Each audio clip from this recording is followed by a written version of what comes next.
नमस्कार आदाब, मेरा नाम है सरवत और आप देख रही हैं ऑर्डिनरी। मेरठ में एक जगह है जागृति विहार करके, यहाँ पे एक पीले रंग का घर है। अभी तक इस घर के बाहर छोटी छोटी बच्चियाँ जो कि थोड़े गरीब घरों से आती हैं, वो लाइन लगा के खड़ी होती थी, इस घर में जाती थी। उनको कपड़े, खाने की चीज़ें, पीने की चीज़ें, थोड़े बहुत खिलौने, पैसे, ये सारी चीज़ें मिलती थी। तो लड़कियाँ बहुत खुश हो जाती थी। इसीलिए घर जो है काफ़ी फेमस है इस इलाके में। और भी गरीब बच्चे यहाँ पे आते थे इस चाह में कि उनको भी वो सारी अच्छी अच्छी चीज़ें मिलेंगी। जो आसपास के लोग भी थे वो भी इस घर में रहने विमल चंद को बहुत देवता स्वरूप समझते थे। 63 साल के हैं विमल चंद और ये पेशे से एक रिटायर्ड इंश्योरेंस एग्जीक्यूटिव हैं, यानी दूसरों की बीमा कराते थे। अब फिलहाल रिटायर हो चुके हैं। तो आसपास के लोग भी इनको काफ़ी मानते थे। तब तक जब तक इनका एक वीडियो इंटरनेट पे वायरल नहीं हुआ जिसमें ये एक छोटी बच्ची के साथ रेप कर रहे हैं। और ऐसे और भी कई सारे वीडियो इंटरनेट पे मौजूद हैं। दरअसल मामला कुछ और था। विमल की पत्नी की मौत हो गई थी कुछ साल पहले।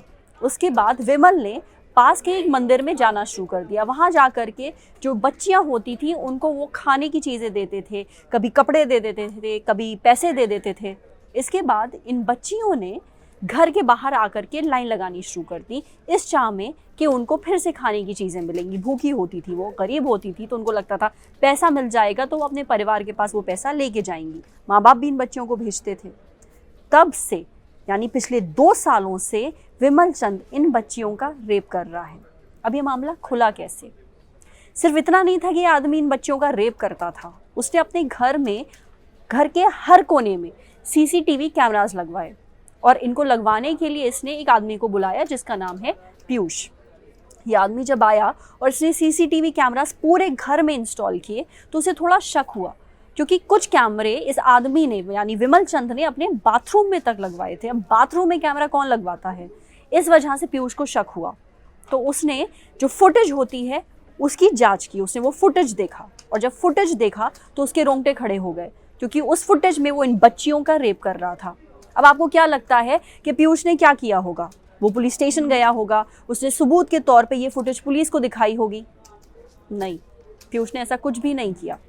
उसने ये फुटेज देखा, उसको रिकॉर्ड किया और उसको अपने मोबाइल में सेव कर लिया।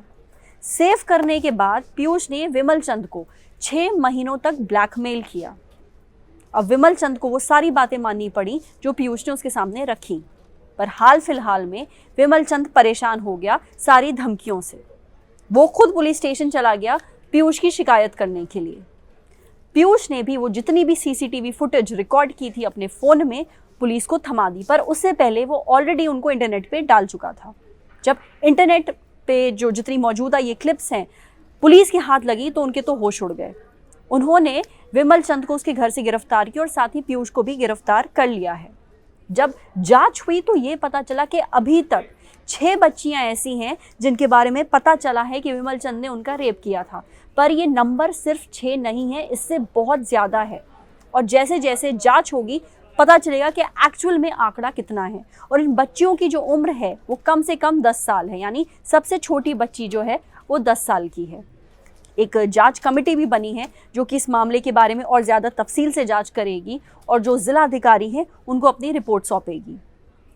जब गिरफ्तार करके विमल चंद को कोर्ट में पेश किया तो वहाँ पे जो मौजूद वकील थे उन्होंने कोर्ट की प्रीमाइस में ही विमल चंद को पीट दिया है। ये जो स्टोरी है ये अभी डेवलपिंग स्टेज में है, आगे जाके इसके ऊपर और बड़े खुलासे हो सकते हैं। जो भी अपडेट आएगी हम आप तक पहुँचाते रहेंगे।